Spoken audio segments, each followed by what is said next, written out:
कुरान सबसे अच्छा,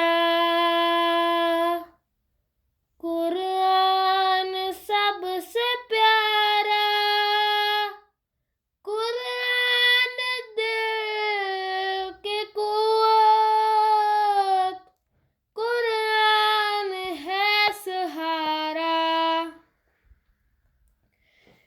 अल्लाह मियाँ का खत है जो मेरे नाम आया, उस्ताद जी पढ़ाओ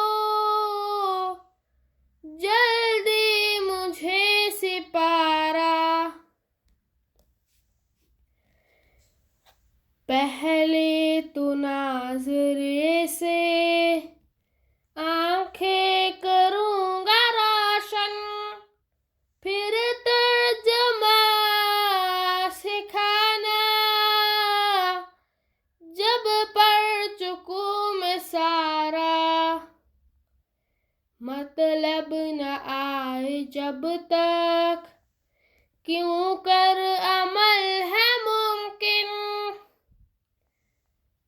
बेतर्जमे के हरगिज़ अपना नहीं गुजारा।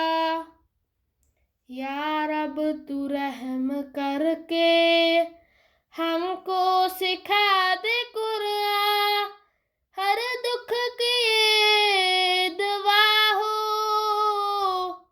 हर दर्द का हो चारा। दिल में हो मेरे ईमान, सीने में नूर फुरका, बन जाओ फिर तो सचमुच मैं आसमां का तारा।